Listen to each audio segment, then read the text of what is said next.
Good morning, everyone. Welcome to the Subcommittee on Oversight and Management and Accountability. I understand our ranking member is okay with us proceeding. And he is on his way. I know there's a lot of contradicting messages this morning. We're supposed to be on the floor or in committee or both or neither. Subcommittee on Oversight, Management, and Accountability will now come to order. And without objection, the chair is authorized to declare the subcommittee in recess at any point. Good morning. I want to thank everyone for being here today and for joining us to discuss this most important topic of federal building security. Protection of facilities, employees, and visitors is a very important part of the Department of Homeland Security's day-to-day work. As all of you know, tensions have risen recently in response to the FBI's raid on Mar-a-Lago, the passage of the historic Inflation Reduction Act. We've all have seen a rise in threats directed towards federal employees and federal office buildings. Just last month, an armed man attempted to, with violence, gain entrance to an FBI office in Cincinnati. And less well-known are the increasingly threatening language that's been directed at IRS employees and those working to preserve government documents at the National Archives and Records Administration. While not typical, though as high-security facilities, these other government buildings and the men and women who work there and visit them every day are now facing new security risks.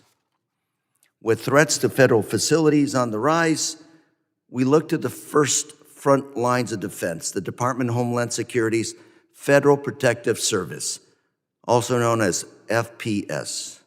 FPS ensures that more than 9,500 federally owned and operated buildings across the country are safe and secure, from government agency headquarters here in Washington, D.C., to rural courthouses and field offices across the country, across the 50 states. If you've ever visited a federally owned building, you've noticed thousands of FSP officers and contract guards providing on-site security. But FPS's role extends beyond the guards posted at entrances and exits. FPS also helps government agencies prepare for and prevent any security risks that result from a changing threat environment or aging infrastructures. FPS performs facility security assessments for all federally owned buildings and leased buildings and makes recommendations for improvements to ensure that buildings meet required security standards. These facility assessments and recommendations are very important to ensure that security protocols keep up with the types of threats we are seeing on a day-to-day basis. The suggested recommendations can range from replacing security cameras and alarms to updating security guidances and policies. However, despite the good coordination between FPS and other government agencies, all too often, these recommendations go unimplemented, leaving huge gaps in our security systems. According to the Government Accountability Office, or GAO, customer agencies have described FPS's facility security assessments as comprehensive, timely, and useful. But they've rejected about 70% of FPS's recommendations. So again, good recommendations, awesome, but 70% of the time, not heeded to. GAO found that a variety of factors result in the majority of FPS's recommendations not being implemented, including incomplete information and, of course, lack of proper funding. We can and we should do better in mitigating the risks to facilities, federal employees, and citizens that visit those buildings. And today we'll have the opportunity to hear more about interagency cooperation that goes into developing building security standards, as well as the challenges meeting those standards. And with that, I thank you again for joining us today, our witnesses and other guests. I will reserve time for a ranking member, Mr. Pete Mayer from Michigan, for an opening statement when he gets here.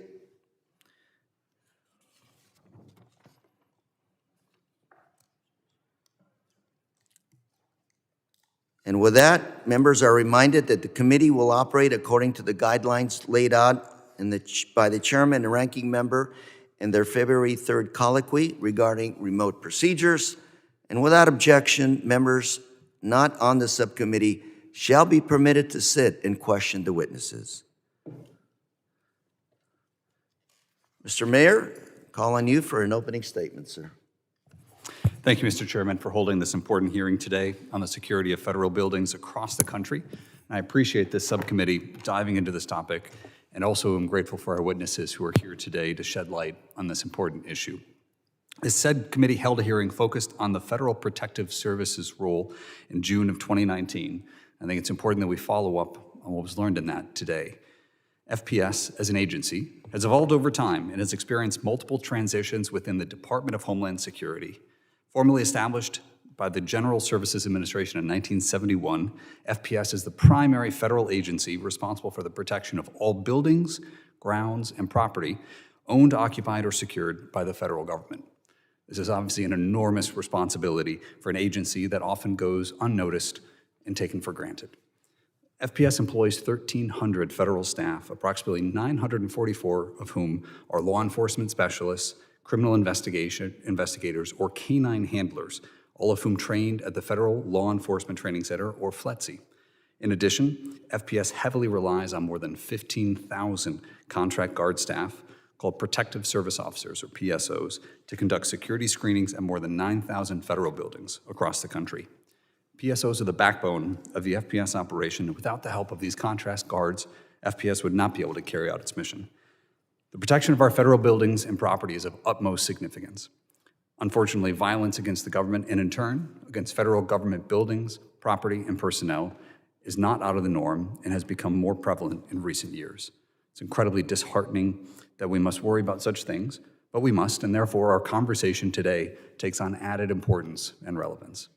With such an important mission, we need to ensure that FPS has the tools and authorities to operate as efficiently and effectively as possible. Of note, FPS has been on GAO's, the Government Accountability Office's, high-risk list since 2003, so nearly 20 years. GAO has found that FPS is not assessing risks at federal facilities in a manner consistent with standards such as the National Infrastructure Protection Plan's risk management framework, as FPS had originally planned. This is especially worrisome because a failure by FPS could have catastrophic results. The focus of today's hearing is on the security assessment process. FPS provides security assessments and recommendations to every federal facility it protects in accordance with the Interagency Security Committee standards.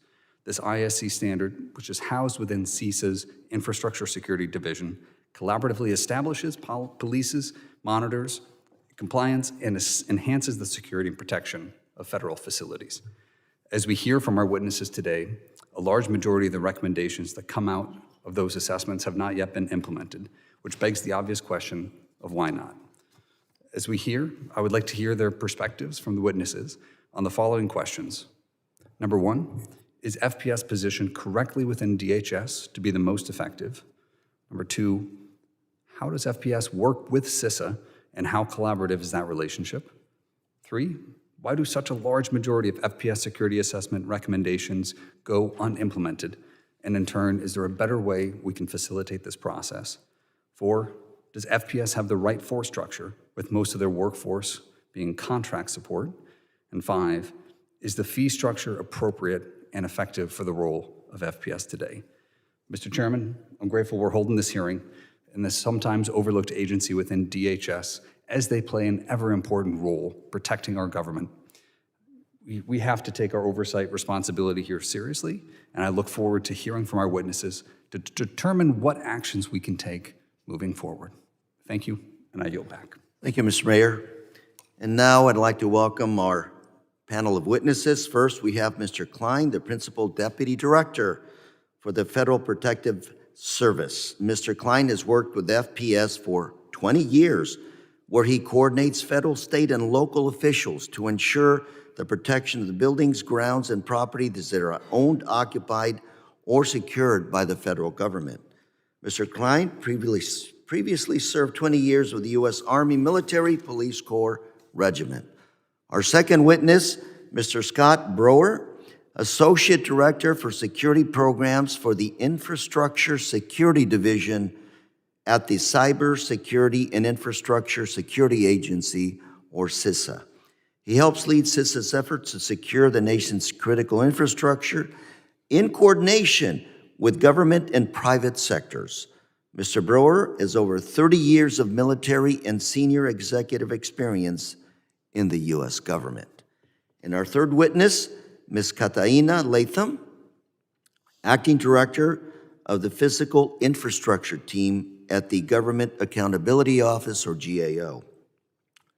She's worked for GAO for nearly 20 years, where she oversees GAO's work on federal real property management, including facility security and personal assets. And without objection, the witnesses' full statements will be inserted into the record, and I now ask each witness to summarize his or her statement in 5 minutes, beginning with Deputy Director Klein. Welcome, sir. Good morning, Chairman Correa, Ranking Member Meyer, and distinguished members of the subcommittee. I'm honored to be here today to represent the Federal Protective Service, or FPS, and testify about the essential role we play in protecting federal employees and facilities. Thank you for the opportunity to raise awareness about the criticality of our mission. FPS employs nearly 1,000 dedicated law enforcement officers who protect the people and property of the federal government. Our services provide protection and deter threats at thousands of federal facilities across the United States and territories, and protects millions of federal employees and visitors.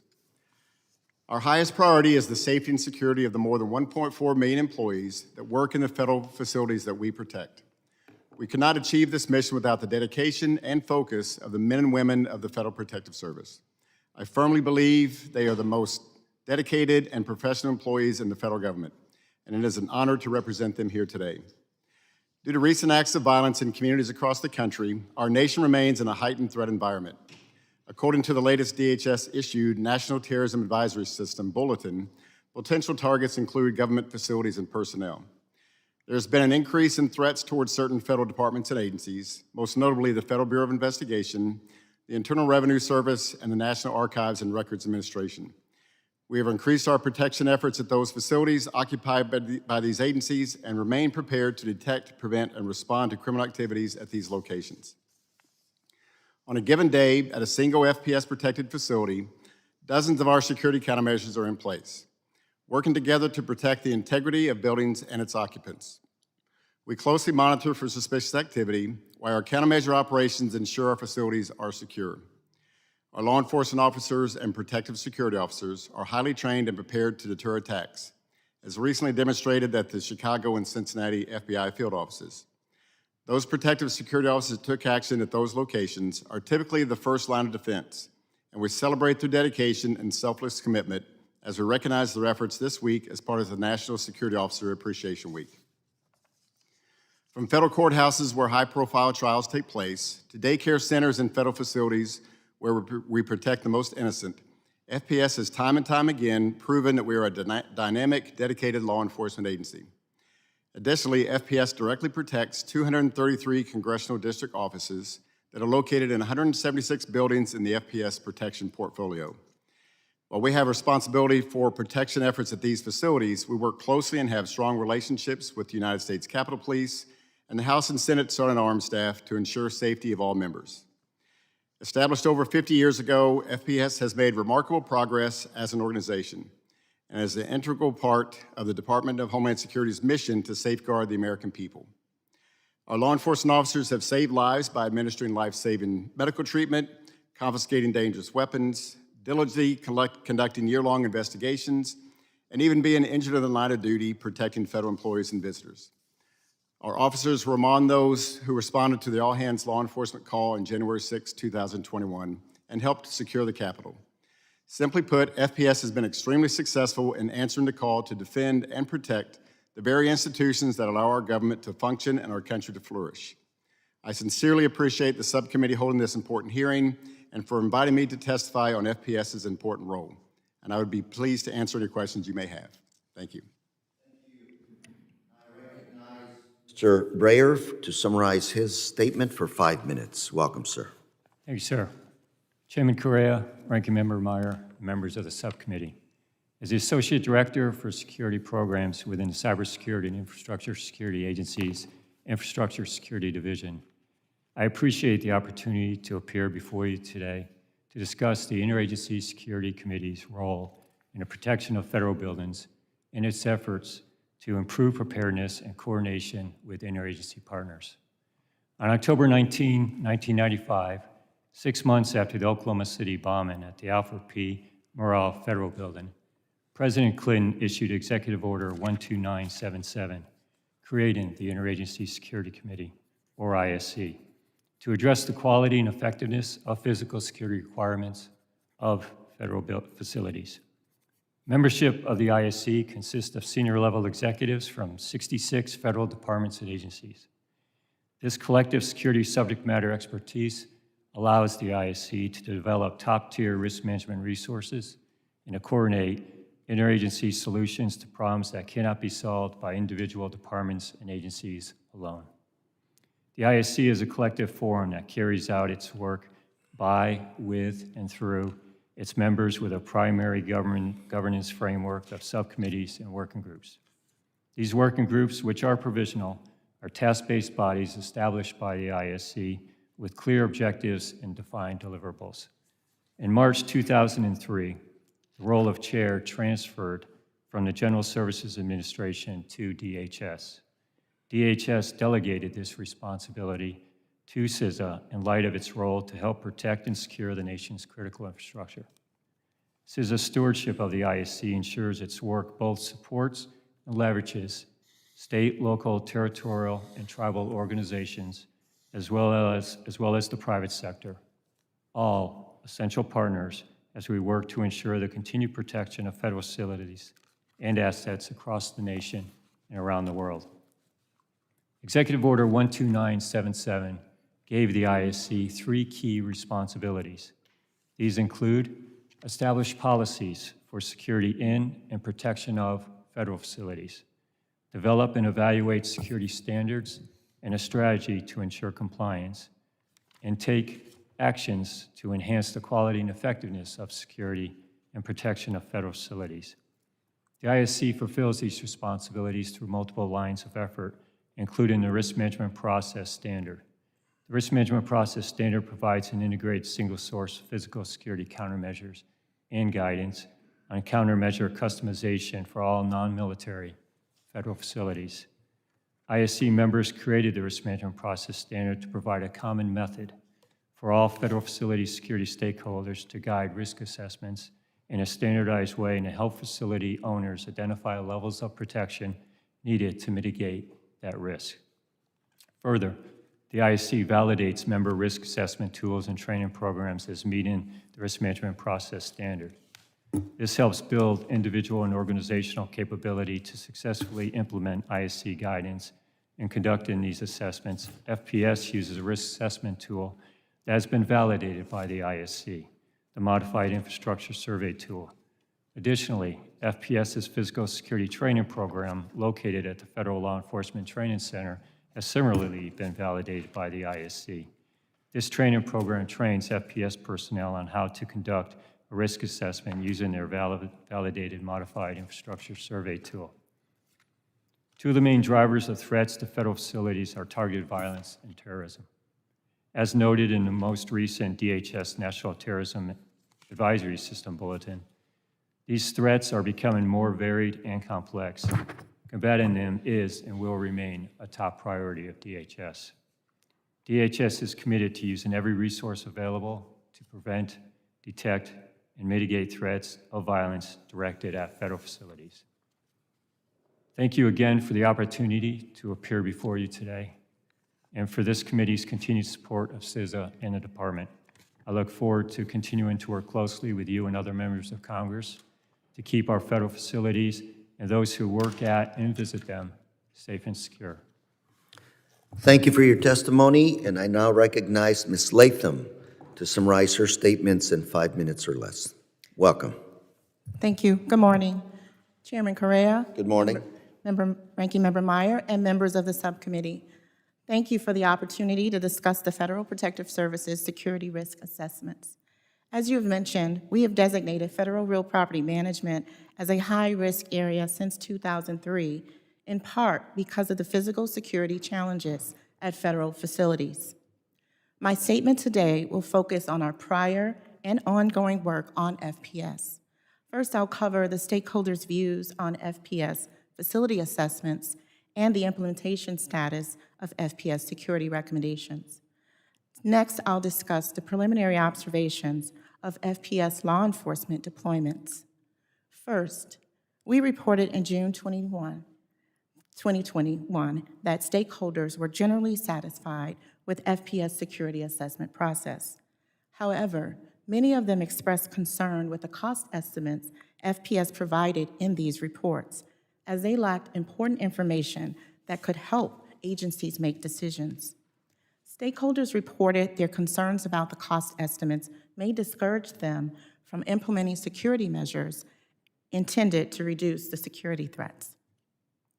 In that report, we recommended that the Director of FPS ensure that facility security assessments document both the assumption and sources used to develop the cost estimates for each recommended security measure. As of August 2022, FPS had taken steps to address our recommendations, in part by updating its directive and manual for conducting these assessments. We are now in the process of analyzing if FPS actions are fully responsive to our recommendations. Next, FPS data indicate that security recommendations are generally not implemented, as the chairman mentioned. Our analysis showed that between fiscal years 2017 and 2021, FPS made more than 25,000 security recommendations at nearly 5,000 federal facilities. Now, these recommendations range from addressing physical vulnerabilities to ensuring policy or guidance documents are current. Furthermore, FPS data shows it did not receive a decision as to whether agencies approved or rejected more than half of the 25,000 security recommendations. This data also shows an agency's approval of a recommendation does not necessarily mean it will be implemented. Of about the 6,800 of the approved recommendations, only about 22% have been implemented as of September 22. FPS officials also noted that some recommendations stay open for years, as it can take time to secure the funding and implement some of the more costly recommended security measures. In our ongoing work, we will explore and identify factors that influence agencies' decisions to approve or reject security recommendations, and we'll also look at why FPS is not receiving information on those decisions. We expect to report on this work in early 2023. In addition to conducting facility security assessments, FPS provides law enforcement support to other federal agencies. Preliminary observations from our ongoing work shows that the number of days FPS has deployed law enforcement officers has increased since fiscal year 2020. These officers are deployed to augment security at FPS protected facilities to support other agencies' homeland security operations. FPS deployments, for example, have helped in securing federal facilities during protests and housing units for migrants in the Southwest border region. As a final point, staffing is also an important consideration as FPS continues to have shortages. In June 2010, when FPS was in the Cybersecurity and Infrastructure Security Agency, we reported that FPS had difficulty obtaining needed staff. FPS had not filled 21% of its authorized positions, including about 200 law enforcement positions. We are currently conducting work on these changes since FPS moved to the Management Directorate and how they are collaborating to address FPS staffing shortages. We expect to release an issue on this work by the end of 2022. Chairman Correa, Ranking Member Meyer, and members of the subcommittee, this concludes my statement. I'm happy to answer your questions. Thank you very much. I want to thank all the witnesses, all of you, for your testimony.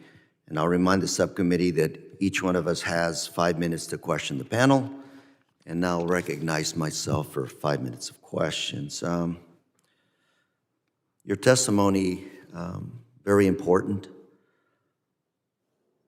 70% of FPS's recommendations not implemented. Ms. Latham, you cited a number of factors, budgets. You cited the challenges in the southern border. Is this 70% non-implementation something new, or has this been something that's been going on for a number of years? Ms. Latham. Thank you for the question. The work that we're doing now, we're certainly going to look further adept into how long this has been a standing issue of not being implemented. Some of the reasons, as you mentioned, that we had heard in our prior work was due to not having the cost estimates, as I noted. And the agencies noted that they needed these cost estimates to just further understand the scale of what's needed to address them.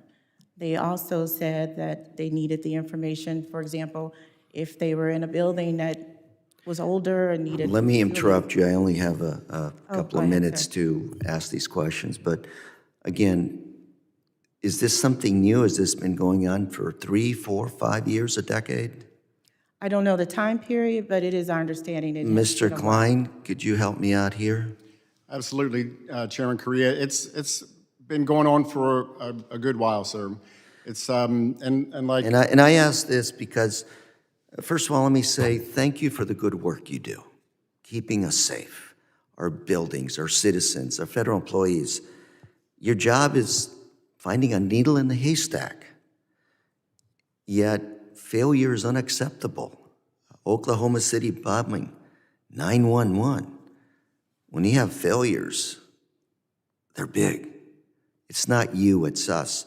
And what I'm trying to do is figure out a roadmap here to help you do your job better. 70%, help me out here.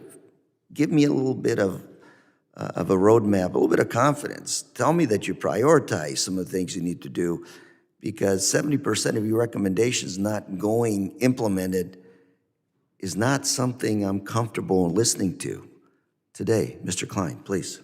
Thank you, sir. And as the representative from GAO mentioned, we have corrected the cost estimates for the countermeasures, so that's an approach that we've corrected. It is very difficult to get these countermeasures implemented, and like we've mentioned, it's typically a lack of resources from the agencies to be able to implement those countermeasures. If it's a multi-tenant facility, then all the agencies in the facility, number one, have to agree to that countermeasure recommendation, and number two, they have to fund their share of that cost for the countermeasure recommendation. My counterpart at ISC, they recently established a program to observe the compliance by agency of the countermeasure recommendations. I think it might be worthwhile to have Mr. Breer talk to you a little bit about that, sir, and how we're doing that. Mr. Breyer, the few moments I have, please. Yes, sir. So under the risk management process, which initially came out in 2013, one of the key aspects of that is you have a standard, now compliance to that standard.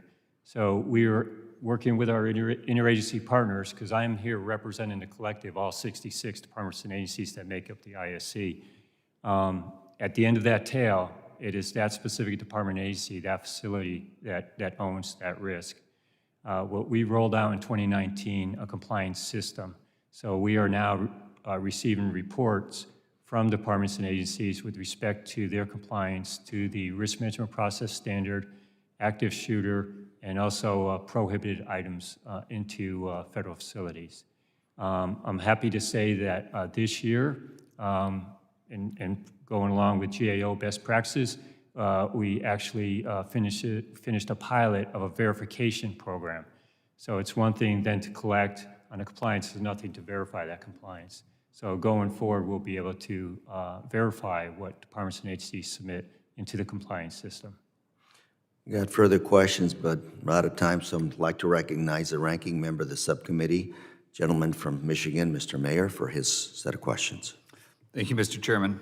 And obviously, it's a difficult position you find yourselves in because you're making recommendations. You, as the GAO noted, you're trying to get those recommendations, or when making those recommendations, trying to present and do so in a way that is going to be most conducive to them ultimately being adopted, while at the same time having FPS personnel standing in that breach in the interim. I think that was drove home by the death of PSO Patrick Underwood on May 29th, 2020, during the George Floyd protests. An accelerationist group took advantage of that chaos and shot and killed PSO Underwood and wounded his partner. So I don't necessarily want to dwell on that one tragic incident, but how does FPS balance the desire to have those recommendations being implemented with the fact that it's FPS personnel, who are protecting, especially on the PSO side, who are protecting and potentially made vulnerable if those recommendations are not ultimately implemented by the facility owner? And Mr. Klein, that's probably most appropriate to you. Thank you, sir. It puts us in a difficult situation when the countermeasures are not implemented. We balance our staffing requirements. We work with our local and city, county, state, federal partners to maintain awareness of threats to facilities, demonstrations that may occur at those facilities, and we balance our deployment efforts and staffing efforts to those facilities based on what we hear. I'm with you on Pat Underwood, hero. Went to his memorial service out in Oakland. Bad situation. We had 17 FPS officers at that federal building at the time of that incident. Total chaos, very violent demonstration was occurring at the time. And like you said, bad actors took advantage of that situation. So for us, it's a balance on how we deploy ourselves. We know by facility where the highest risks are and where we need to put people. So for instance, the FBI facilities around the country, their field offices and resident agencies are very secure. You observed that in Cincinnati during the attack. There's no way anyone was going to get inside that building. Our protective security officers sounded the alarm, and the FBI agents inside the building responded, and the individual fled. Working to get the other agencies to reach that level of awareness and preparedness is our issue. But like it was mentioned before, it primarily comes down to the funding. This is a multi-tenant agency in Ames, Iowa. They're working with their departments and agencies here in Washington, D.C. to get, and it could be $20,000 was their portion of a perimeter camera project. And getting that $20,000 back to Ames, Iowa is the difficult situation that the facility security committees find themselves in. And I want to follow up on one thing you said, Mr. Klein, but I don't want you to have to answer it. Ms. Latham, Mr. Klein mentioned the FBI as a tenant organization that is both aware of the threat that they face in the critical role and also very well equipped to understand and to balance that threat versus the cost of the countermeasures. Are there any, and this is why I didn't want Mr. Klein to have to answer it, are there any agencies, tenant agencies that you think are particularly less inclined to adopt countermeasures on the opposite end of the spectrum? If FBI is maybe in the better practices, who's in the worst? Well, I would say in terms of your question, not necessarily less inclined, but the agencies, when we did our review, that we noticed had more recommendations that were not addressed, were your more smaller agencies, which that could be understandable to some of the comments that Chief Klein mentioned, maybe due to some of their challenges to address them, but we didn't look further into that. But I would say the smaller agencies compared to the larger ones had more unaddressed recommendations. Thank you. And Mr. Klein, just want to get back to you real quick on a broader question.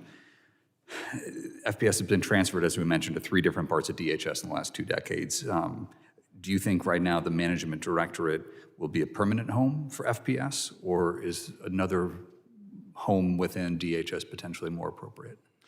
Thank you, Ranking Member Meyer. Our transition to management has been wonderful.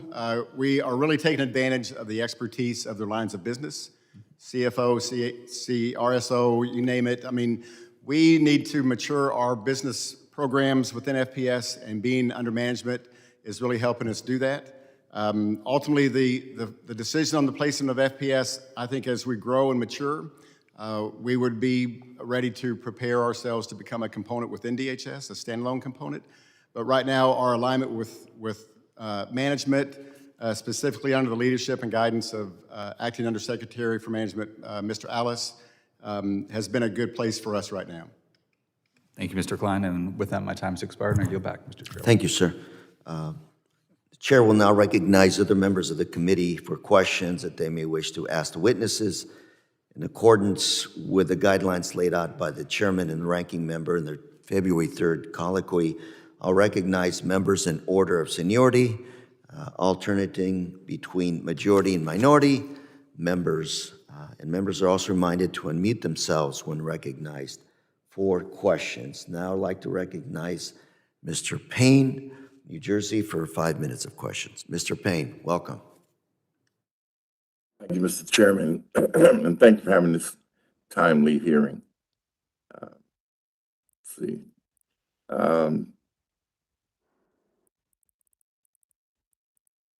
Deputy Mr. Klein, according to the Government Accountability Office, the Federal Protective Services is facing a staffing shortage with approximately 21% of its positions unfilled, including about 200 law enforcement positions.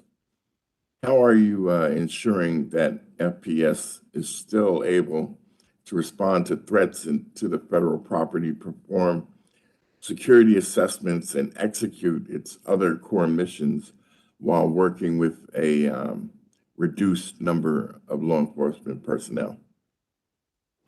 Thank you for your question, Congressman Payne. You're correct. We are experiencing about a 21% shortfall on our staffing needs. It's a variety of reasons for this. You know, like most other businesses and agencies within the United States, we're all dealing with labor market challenges the same as everyone else. We're also competing for the same people. So city, county, state, and federal law enforcement agencies are all looking for that same person to join their agencies and become a law enforcement officer. We continue to work with DHS, Office of the Chief Human Capital Officer. Our recruiting team will be at a military base tomorrow to continue our recruiting efforts. We just started a class at the Federal Law Enforcement Training Center last Monday of 24 new students, and we have other classes scheduled for this year. So it's a continued challenge for us, but our goal in FY23 is to fill all of our vacancies, including our law enforcement and our support position vacancies. Okay.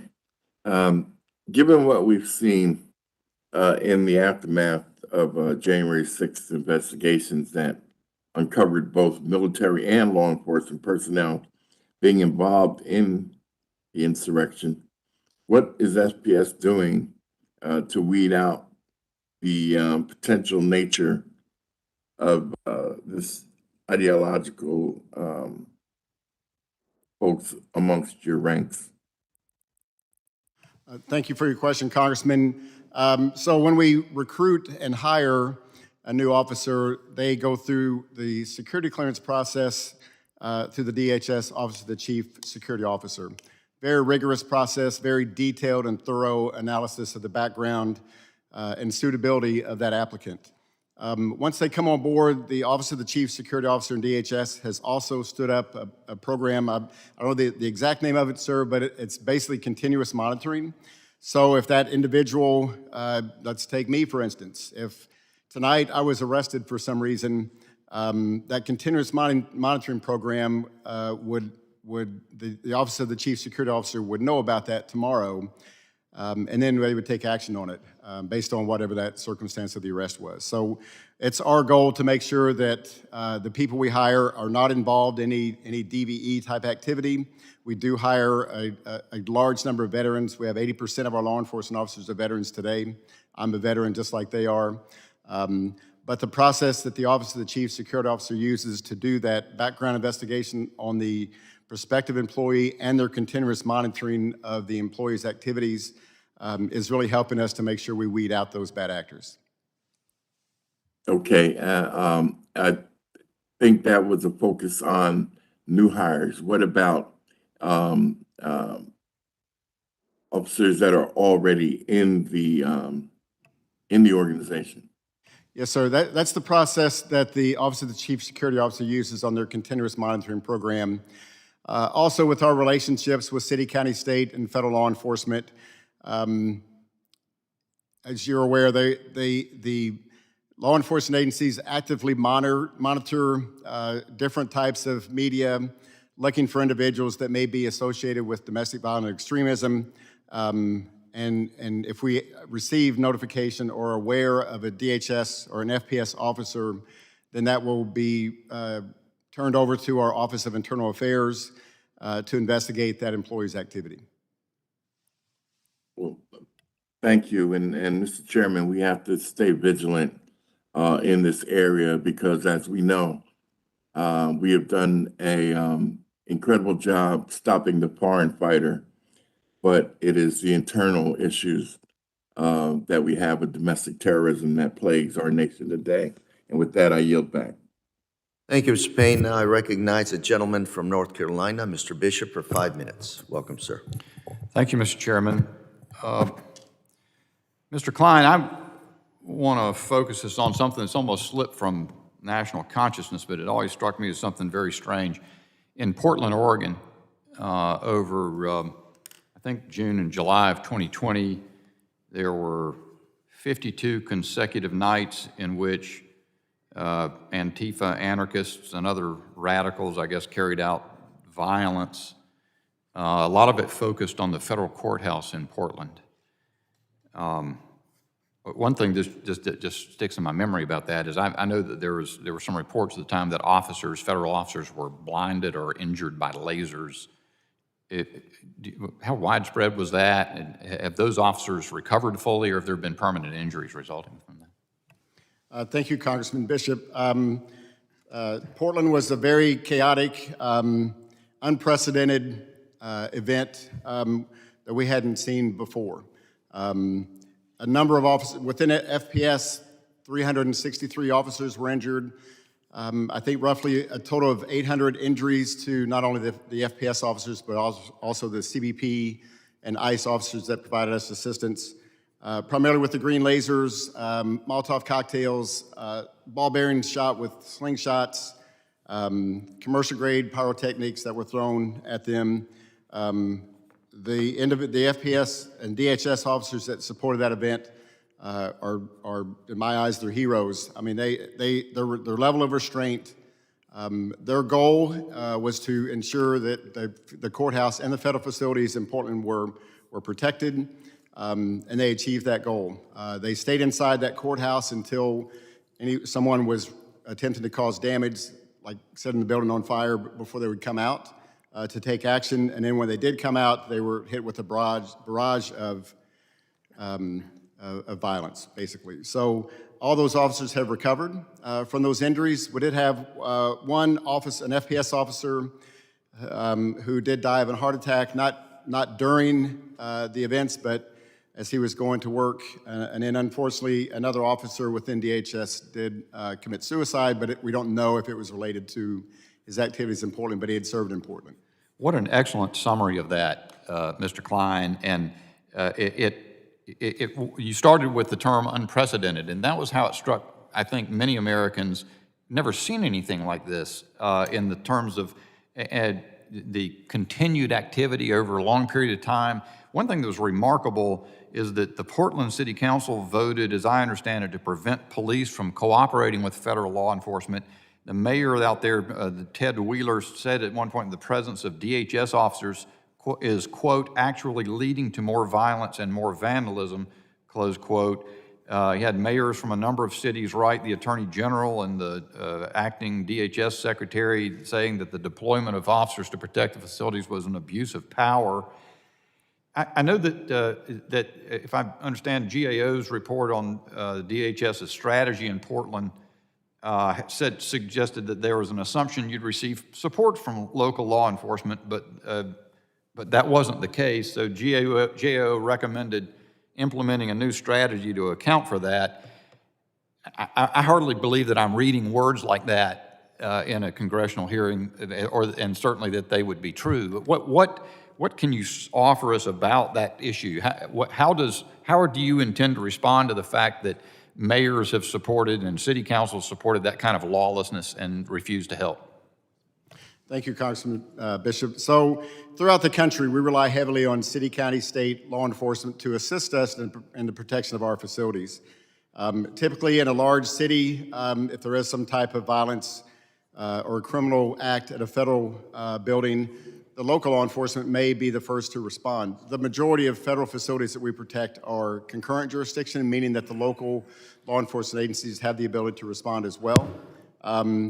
Within Portland, the fact that the Portland Police Bureau, who we are very tight with, we work well together with, the fact that they were prohibited from assisting us is the exact reason why we had to deploy more officers out there to protect the federal facilities. Typically, day to day, they will provide our assistance, but during that time frame, they were restricted and were not able to support us, which caused us to deploy more people out there. It seems to some of us that this kind of attack is something that can spring up in lots of places in the United States, that somebody's out there organizing it. Does that not need to be looked into by Congress to determine whether people have the ability to bring this kind of attack against federal facilities at any time they choose? Congressman Bishop, I think between the summer of 2020, which a lot of law enforcement, not just FPS, but a lot of law enforcement officers and agencies were dealing with large-scale demonstrations and in some cases, some violence. You all experienced that on January 6th. We experienced it out in Portland. So I think we have done well working with our partner agencies in the federal government and city, county, state, sharing information. We've all learned our lessons that we all need to work better together, sharing information, make sure we're aware of incidents that could pop up, and that has really increased over the last year. Thanks for your outstanding service and testimony, and Mr. Chairman, my time's expired. Thank you very much. Now I call on gentle lady from Nevada, Ms. Titus, for 5 minutes of questions. Welcome, ma'am. Well, thank you very much, Mr. Chairman. The previous member of this committee was talking about Portland being an unprecedented event. Well, let's talk about another unprecedented event, and that was the storming of the Capitol on January the 6th. Now, nobody could have anticipated it would be as terrible as it was, but there were certainly warning signs, including radical commentary on the internet for several days leading up to the events of that day, where people tried to, or didn't try, they did storm the Capitol and tried to overturn our legal elections. It was hyper-partisan, it was neo-fascist, it was pro-violent, and it was racist. It should have given us some hint, because this was festering online for several days. Now, we're not seeing that kind of incendiary language to that extent right now, but I think there are some lessons we could learn about how to spot potential events like this. So I would ask Mr. Klein, how's your agency working with others to keep apprised of misinformation online and to stay aware of credible threats to federal buildings that might come as a result of that, or in conjunction with that? And does the Interagency Security Committee factor in online threat environment when you're conducting your risk assessments of federal buildings? And if you don't, why not? Thank you, Congresswoman Titus. As we mentioned before, we have dramatically increased our communication with our city, county, state, and federal law enforcement partners. We maintain regular and active communications with our law enforcement partners, DHS, Intelligence and Analysis, the fusion centers throughout the country, the federal executive boards, which are the 28 federal executive boards throughout the country that have a level of oversight over the federal agencies in their area of operation. And we continue to maintain awareness of threats. As you mentioned, sharing of information is critical to make sure that we are all prepared to actively respond, react to a situation that may be coming up. You mentioned January 6th. On that day, our job, the Federal Protective Service, was to protect the federal buildings that were in the area of the ellipse, and then the march that took place to the Capitol. That's where we were focused on. We did provide the U.S. Capitol Police requested support, and we did provide support to the Capitol as soon as that call went out. But definitely, ma'am, the sharing of information, the preparation for events like this that could occur has dramatically increased since January 6th, and I think it's in a really good place now. Well, we certainly appreciate your help on that day and trying to keep all the building members, staff, press, everybody safe. So thank you for that. Could you talk specifically about the Protective Investigations Program and how your members work there or train there, or cooperate with them? Absolutely, ma'am. So, so far this year, we've opened up 201 protective threat investigations, and we've made 19 arrests at this point. We anticipate we'll make more arrests as those investigations continue. Most of these threat investigations we are informed from an agency of an employee who received a threatening communication, whether it's an email, phone call, text message, whatever it may be. That information is provided to us, and our special agents, our criminal investigators, will conduct the investigation, work with city, county, and state partners, federal partners, to do the background on the bad actor, the person making the threat, and we'll make a determination, coordinating with the Assistant U.S. Attorney, their office within that area that the threat is coming from, to make the determination on making the arrest. And that's typically how that process works, ma'am. Well, thank you so much. This committee and really appreciates the job that you do and understand how it might be hard to get people to work, to recruit, and also to maintain that force.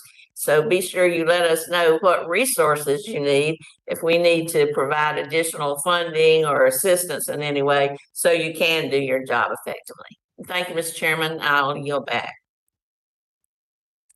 Thank you, Ms. Titus. Now, I'd like to recognize gentle lady from Tennessee, Ms. Harshberger, for 5 minutes of questioning. Thank you, Mr. Chairman and Ranking Member, and thank you to the witnesses today. And honestly, I want to thank law enforcement for the job they do. You don't get enough thank yous these days. The first question is for Mr. Bior. We've heard about FPS's process for assisting facility security, but there's many federal facilities that are not under the FPS purview. And my question is, what is ISC doing to ensure all these agencies have a robust security assessment process that complies with ISC standards? Thank you for the question. So this is back to 2019 where we released a compliance system. So the 66 departments and agencies that make up the Interagency Security Committee, part of their compliance reporting, and everything that was framed around compliance was created by them through our compliance subcommittee. So they are part of the process. Now they must report on what they are doing both at the organizational level, headquarters, and at the facility level with respect to meeting the standards of the Interagency Security Committee. And I'm happy to say that at least this year we were able to run through a verification pilot.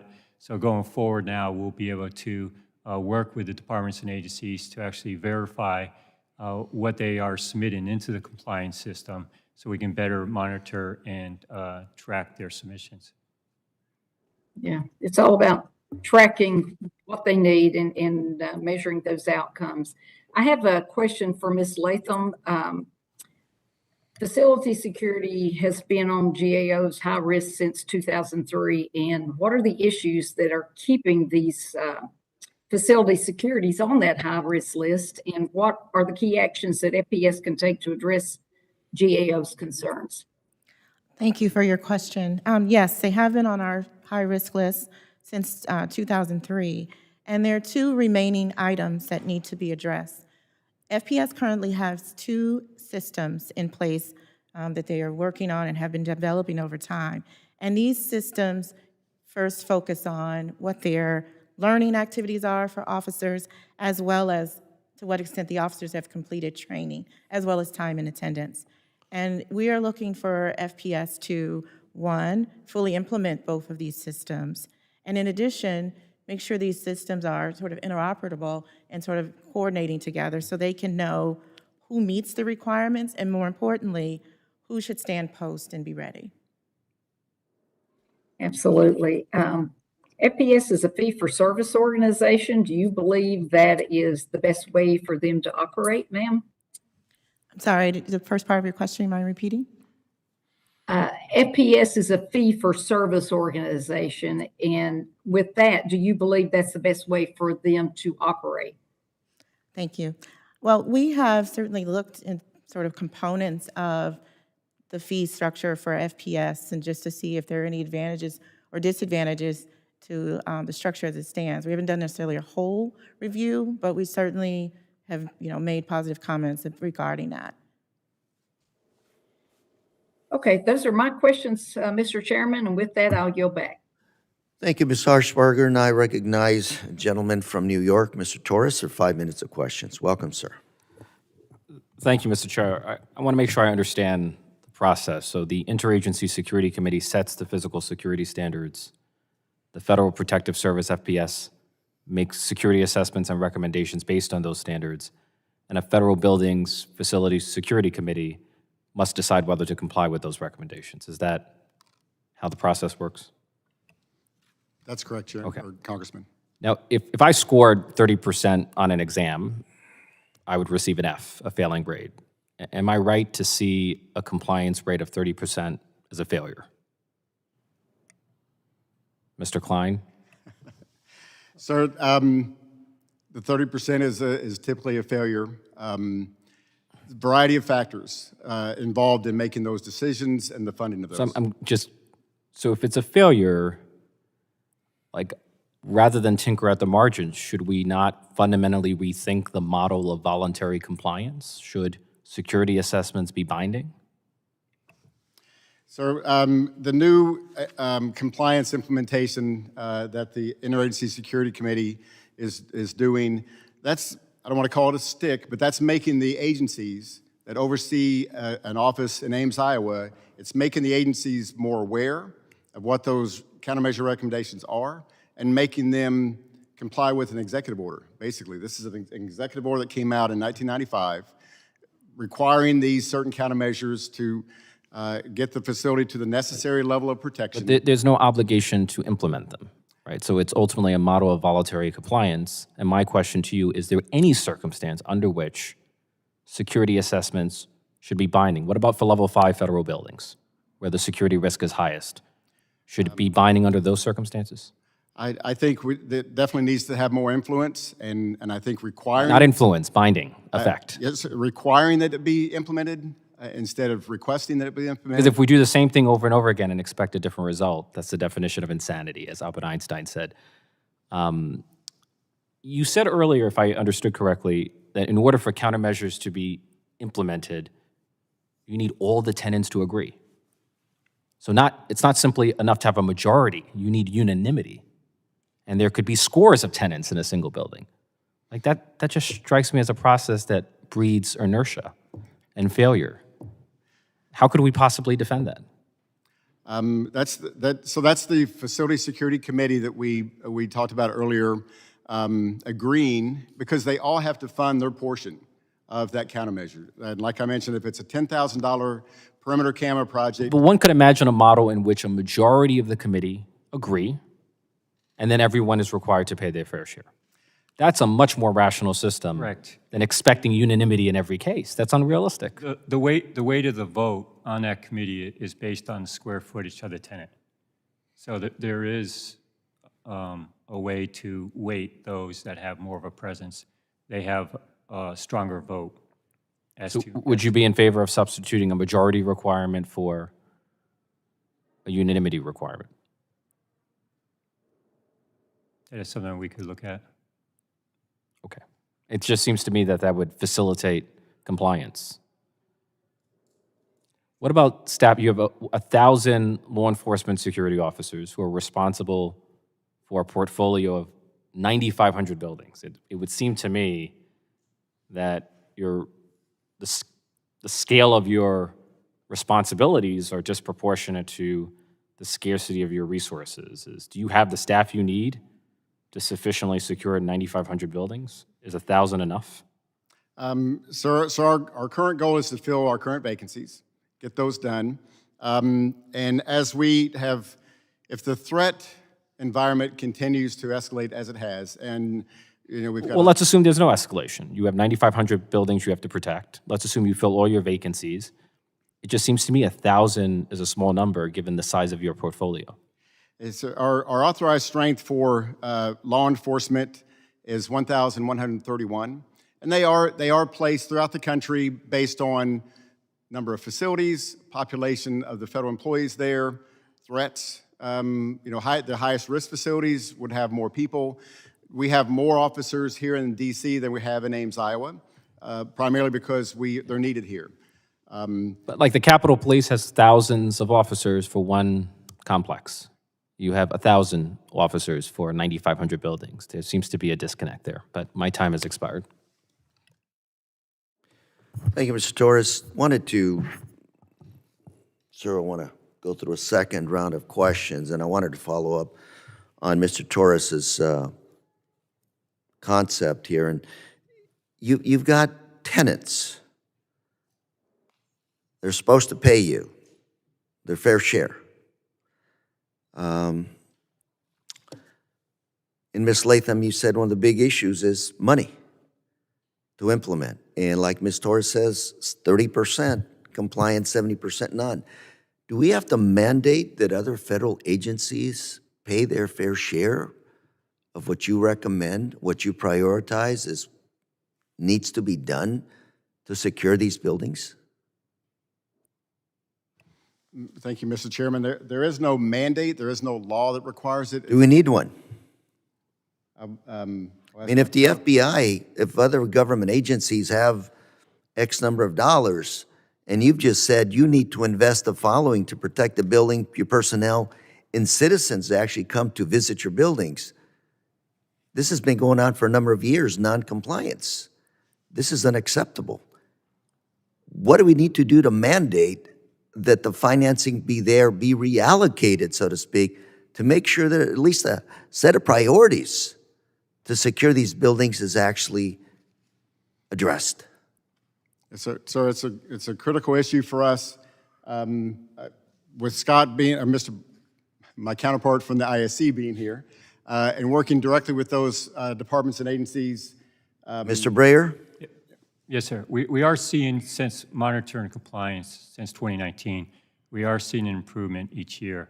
But a couple issues that do arise, and what we are working on now is the internal guidance within the departments and agencies on how to implement the ISC standards within their organization, and then follow on to that guidance and policy from the headquarters. I hear your words, but I'm still concerned.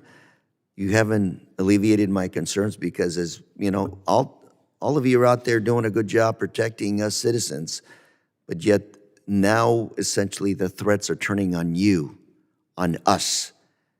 And I'm trying to assess in my mind factually here from your statements whether you're prepared to play defense as well. I'm not getting a good vibe out of your statements today. Thoughts? Well, I think where we are with respect to federal security committees that run the multi-tenant facilities, we have rolled out training, we're rolling out workshops. We now have regional advisors that are across the United States that are helping these FSCs. So I think the facilities that have tenants, I think there's work that needs to be done so that they better understand the ICC. I'm hearing your words. I'd like to get more of an assurance that we're going to move to better compliance here and the priorities of things that need to be done to harden these buildings to make sure that they're not, vulnerable to these senseless attacks, actually take place. None of us here condone attacks on our federal officers, federal personnel, as well as our U.S. citizens. let me shift real quick.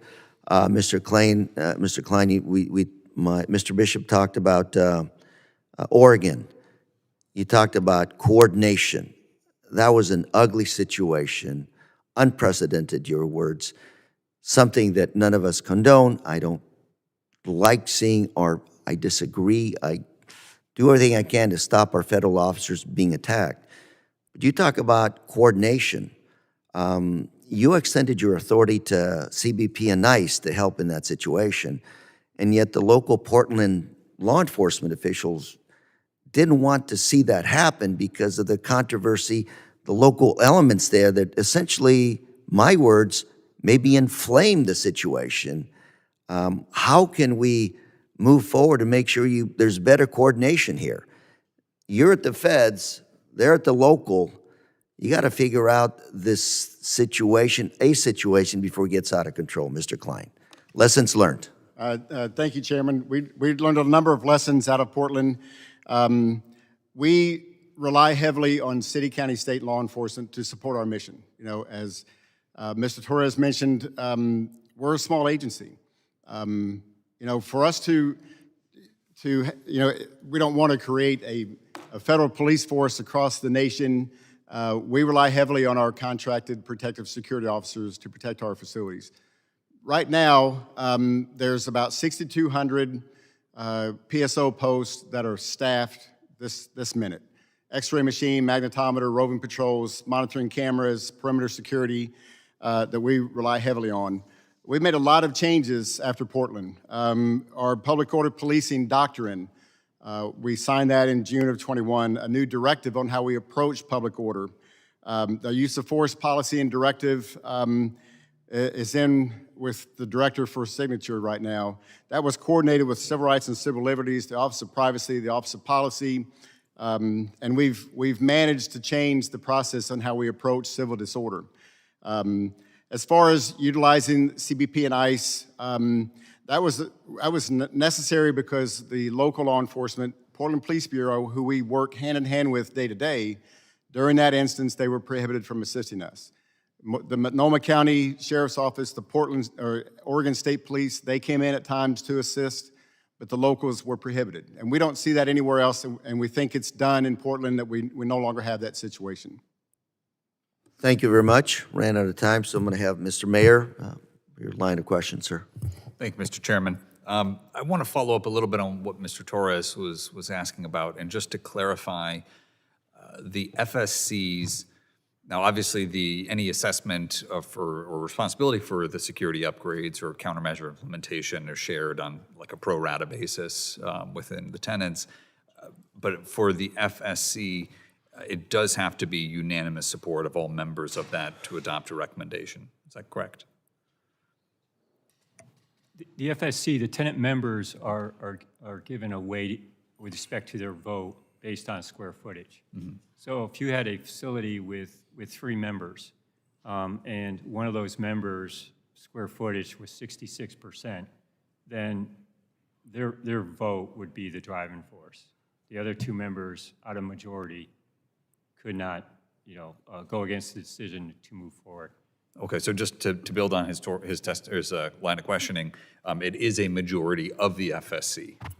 Based on square footage. Based on square footage. Okay, thank you, because I think there would have been some misunderstanding about unanimity versus majority opinion.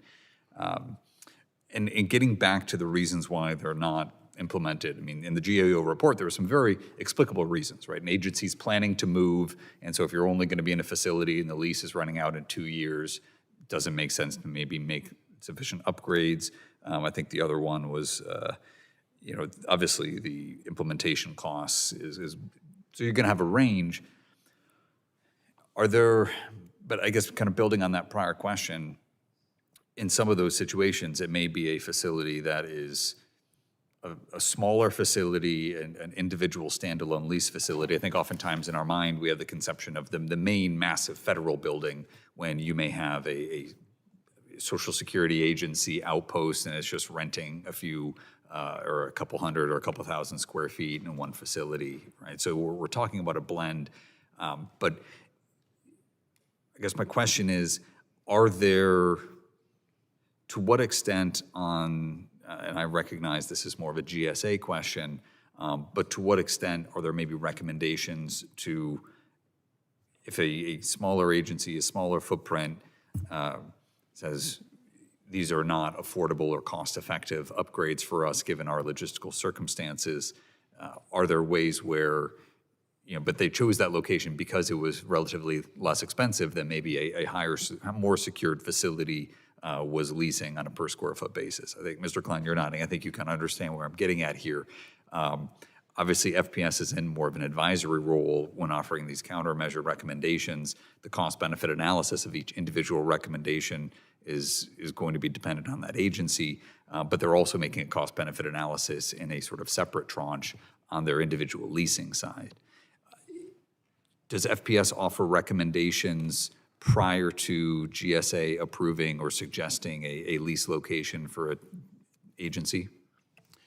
Thank you, Ranking Member. Yes, absolutely. So let's say an agency decides they want to move to a new location in Dallas. GSA will make contact with us, and we'll go with GSA and the agency, and we'll do pre-lease assessments. So this is to go out and look at, GSA has here's some offerings from some leasees in the city.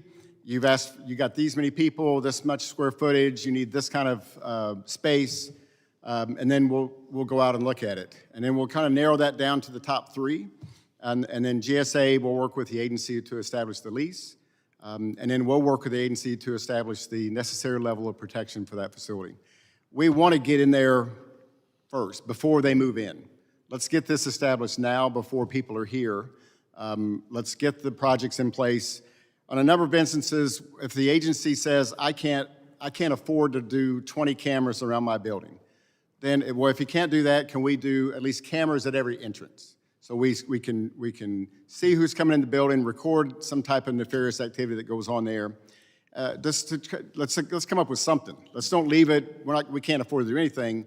Let's try to do something that makes sense, that helps us secure the facility. But to be clear, prior to that lease being signed, they understand, okay, maybe this facility that is in compliance already with what FPS might recommend, that's $30 a square foot. This facility that's $25 a square foot.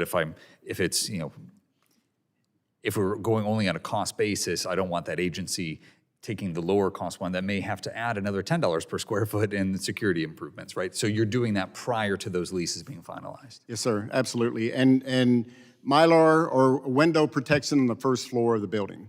Mm-hmm. A number of facilities that are offering to be leased to the government have that already. So if that has it there, then that's one less countermeasure we have to implement because it's already in place. Thank you. I yield back, Mr. Chairman. Thank you very much. Any other members wish to ask questions of our witnesses? Seeing no further questions, I want to thank our witnesses today for your testimony and members for their questions. Members of the committee may have additional questions for the witnesses, and we ask that you respond to those written questions expeditiously. The chair reminds members that the committee record will remain open for 10 days. And without objection, this committee stands adjourned. Thank you.